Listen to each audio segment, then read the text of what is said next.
I'm Evan B. Howard, and today I'm bringing a lecture on Byzantine and Orthodox monasticism. Now, of course, as with all my other lectures, there are terms that are debated, even the terms in the title. So, for example, the term Byzantine, there is as much difficulty in determining the geography and the chronology of the term Byzantine as there is the word Middle Ages. What I want to do in this lecture is simply talk about those areas in that time period that came under the influence of the capital city Constantinople, what we know as Istanbul today, from around 330 until 1450. That's kind of the era and the area that I am looking for in this lecture. Now, the term Orthodox is even more complicated because nobody wants to be unorthodox. And yet, the term Orthodox referring to a church body has generally referred to those groups of churches that have developed in the East, especially in Greece and Russia. Unfortunately, it hasn't generally included Ethiopia or Egypt or Syria or some of those kinds of things, though we can talk about an Ethiopian Orthodox church. But anyway, the point is this. For this lecture, what I am primarily going to be talking about is those churches and the monastic life that grew up largely around the influence of Greece and then later Russia through this period. So that's what I'm going to be covering by use of the term Byzantine and Orthodox monasticism. My hope here is to give you a little bit of the history and then to give you something of the character and maybe a little bit about what we can recover from the idea of and the practices of Orthodox monasticism. So, we begin with the history. The origins of the history of monasticism in the East are largely the same as the origins of the monasticism in the West because, as you remember, Egypt and Palestine were in this period of time, at least in the very early period of this time, from 330, to the overtaking of the Muslims in the 700s, that area was all under the domination of Constantinople. Because the Roman Empire moved from the capital of the Roman Empire, moved from Rome to Constantinople. So, Egypt and Palestine were part of the Roman Empire. The capital city was Constantinople. Consequently, the Egyptian and Palestinian expressions of monasticism had a lot of influence in how the church saw itself having the patriarchy there in Constantinople. So consequently, the desert movement was very, very strong. The other movement that was strong in the early days came under the figure of Basil of Caesarea. Basil was a bishop, a theologian, and a monastic organizer. His activities in the latter arena, being a monastic organizer, owed much to the earlier pioneering work of his sister, Macrina. Through Basil's leadership and writings, a strong tradition of cenobitic or community monasticism was established at what became the center of the Byzantine Empire. So you've got these two different influences. You've got the desert on the one hand, more anchorite, more radical individual, and on the other hand, you've got the community influence from Basil. And it's these two influences that struggle in one form or another throughout the entire history of Orthodox monasticism. Monasteries were established almost randomly in the 4th and 5th centuries. Individuals or communities kind of happened, they found a piece of land, and boom, they flowered. Ties to ecclesial, bishops and the ecclesial structure varied from community to community. And consequently, monasteries would then express sympathies or alliances even on all sides of the critical theological debates of this period. Furthermore, on top of all of this instability, Wandering ascetics then would travel from town to town to town with actually little accountability to the church at large. Consequently, the Council of Chalcedon in 451 sought to put an end to all of this ambiguity and things like that. Chalcedon clarified who was eligible for religious life. They scolded the monks and nuns for abuses of their vocation, and they proclaimed that the affairs of a monastery were subject to the oversight of the church.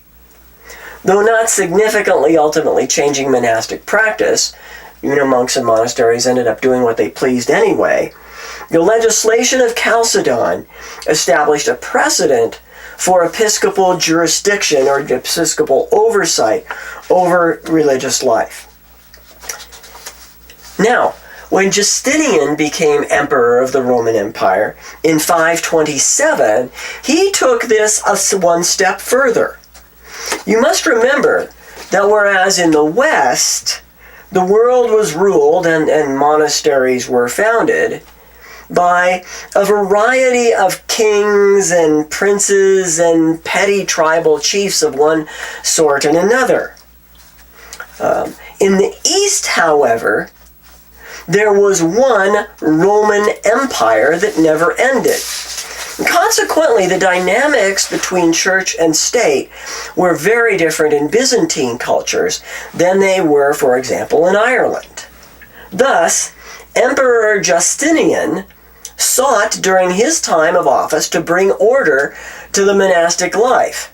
And he had the authority to do so, much more than even in the later Middle Ages than the kings had over monasteries in Europe. Justinian appreciated the popularity to which religious women and men had in society, and therefore he exercised his powers both to promote and to prune the monasteries of his realm. He generously donated lands and funds to build and to rebuild monastic foundations. He affirmed the bishop's right to consecrate new foundations and to oversee existing ones. He initiated laws regulating monastic membership, election of abbesses and abbots. The term in the East is actually hegumen or archimandrite. It depends on exactly what you're talking about. And other details of monastic life. Perhaps, most importantly, he publicly declared his preference for cenobitic or community monastic life. Though he was unable ultimately to ban hermits living in skeets or lora or lavra, depending on how you use that language, Justinian did move the pendulum in a distinctly corporate direction, for he perceived that it was the communities with their blend of prayer and work and compassionate ministry that would serve society best. Now, most of the monasteries of the early empire were small, family-centered communities of folks devoting themselves to prayer and service, as per given in kind of the Basilian model. In 798, however, Theodore became an abbot of the monastery at Studius in Constantinople. Theodore looked back not so much to Basil, but he looked back to the tradition of Pachomius, to Dorotheus of Gaza, and the large communal monasteries of Egypt and Palestine. Now, with those traditions in mind, Theodore instituted a reform of the monastery at Studius and of other associated monasteries in the neighborhood that effectively created something like what we would now call a monastic order, an organization of associated communities, wherein many houses were governed by the leadership of a parent monastery. Now, this kind of organization appeared in the West, in France at Cluny in the 10th century, but was explored here in the East in the 8th century, and for what time was what you might call, I was thinking of it as the mega monastery, the mega church, toward which many looked with either admiration or disdain. the Studite model of monastic organization played an important part in the development and of structure of some of the monasteries throughout the Eastern Empire, and particularly Mount Athos.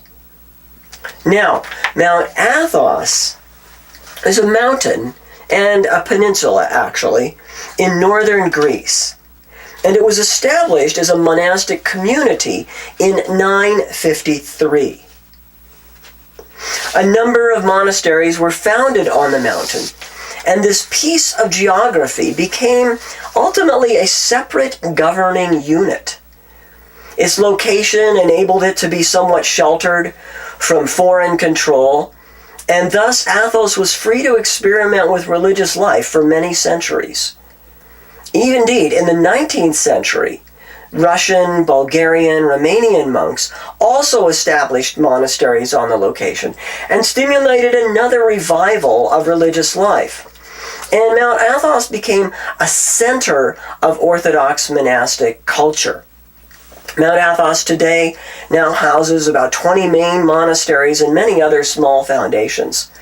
Expressions of every sort have made their way to Athos, and it might be fairly said of this mountain that it now serves as something of a microcosm of Orthodox monastic life. Two historical debates related to Orthodox monasticism probably need to be included as I'm kind of summarizing this history. The first is the iconoclast controversy of the 7th and 8th centuries. The issues centered around the appropriate use of images or icons of Christ or of others used in the midst of private or public worship. After much discussion, the Seventh Ecumenical Council at Nicaea affirmed in 787 and later reaffirmed in 847 or 843 that the use of icons to aid worship was actually in line with the authentic Christian faith and practice. And icons are a prominent part of Orthodox monastic practice and devotion to this day. The second debate is known as the hesychast controversy. The term hesychast comes from the Greek word hesychia, which means silence. And the discussion among the monks and leaders in the Greek church had to do with the role of silence in devotional practice. The particulars are complicated, but they're actually significant. If you want, I would recommend reading the historical background and then the writings of Gregory of Palamas. There's just some really brilliant reflection in his writings. But, needless to say, the upshot of this debate was resolved in the 14th century, and it was to affirm mystical monastic practice further. In particular, I think today we see such fruits of the hesychast movement in what we know of as the Jesus Prayer and in the collection of works called the Philokalia. As a consequence of these two controversies, the iconoclastic controversy and the hesychast controversy, the monastic, and I think even like the Egyptian and the mystical, kind of that more individual devotion kind of approach, the pendulum moved in that direction a little bit among some of Orthodox monastic life. Monasticism then traveled to Russia. That's another long story. In the 11th and 12th centuries, particularly, with the same variety of forms that we have seen in this history already developed.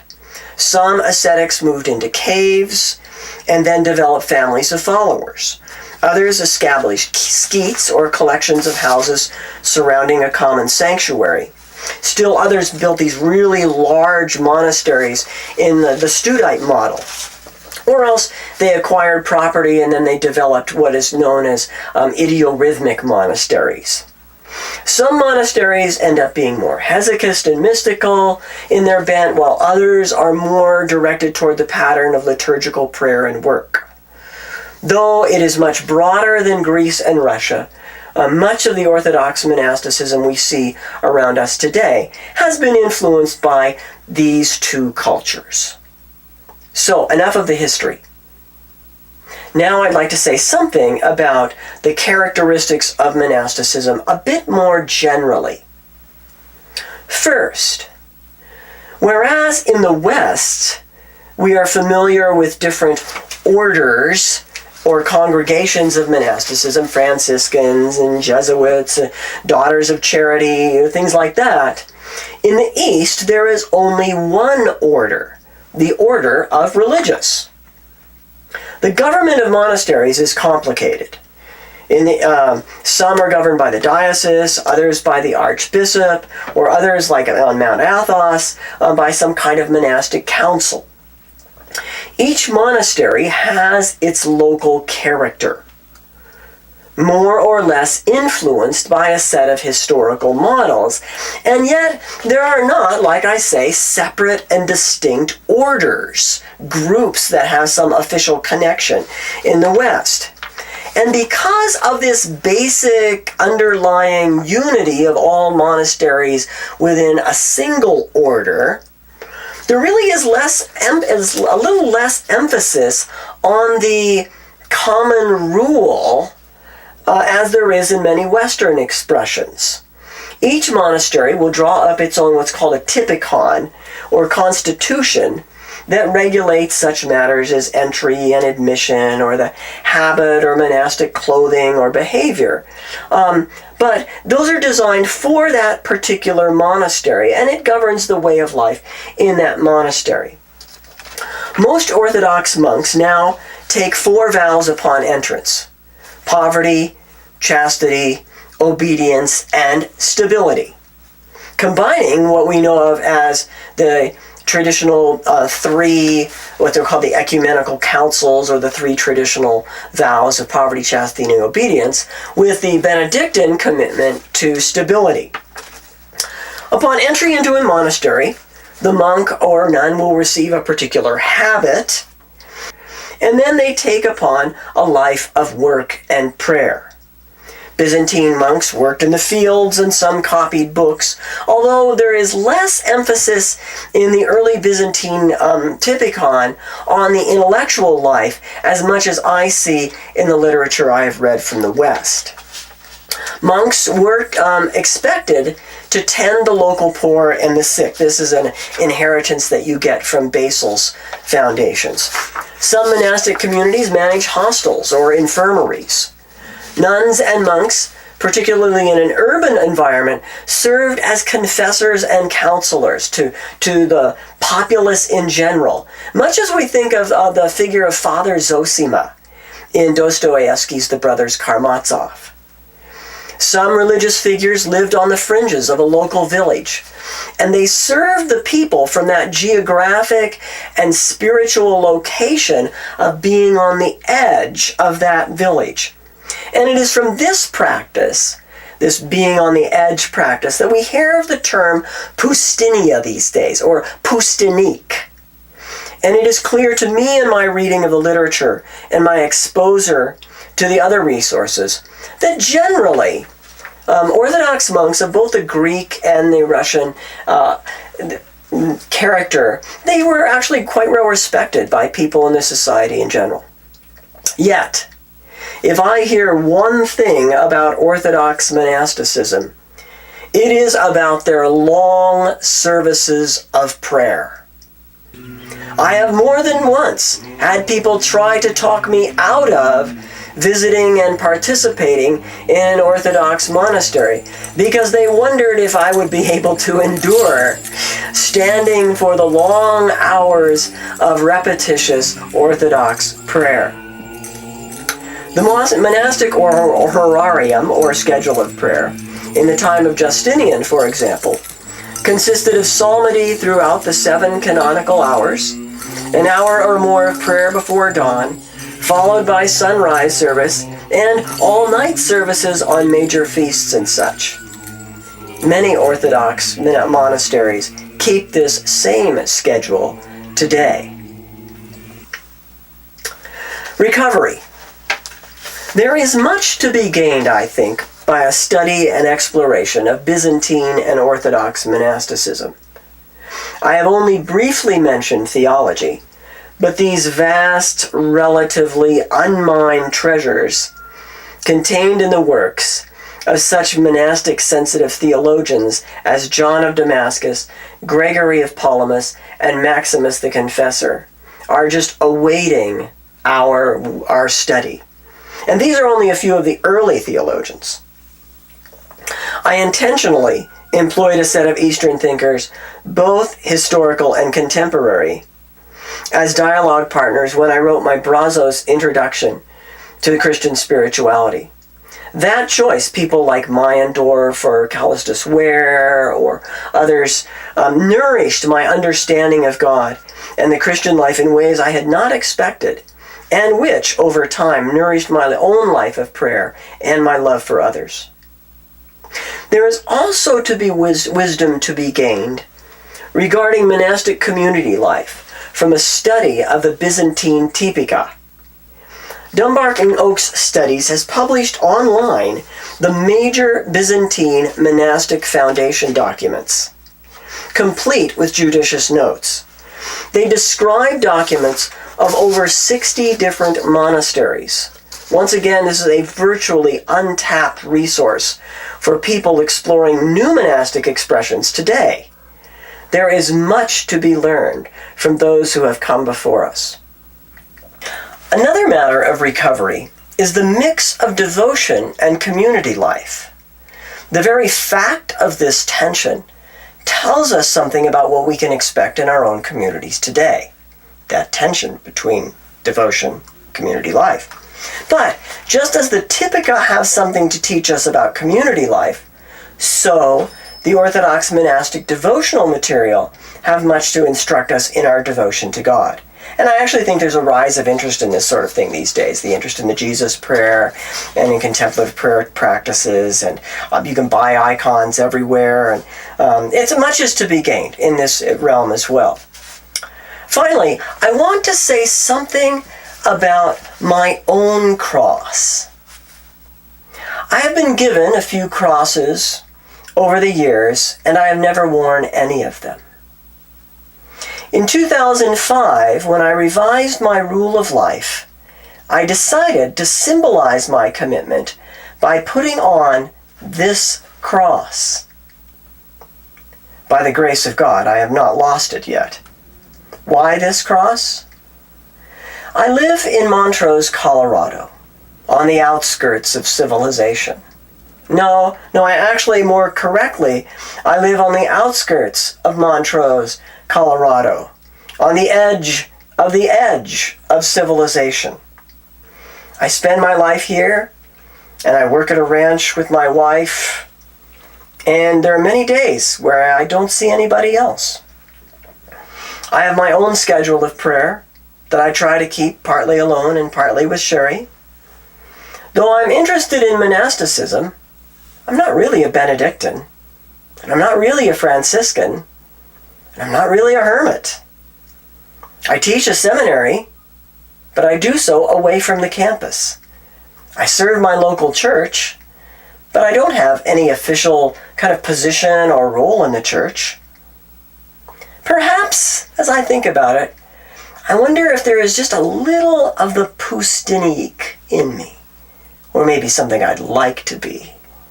Living a crazy semi-monastic lifestyle, serving the village from the edge.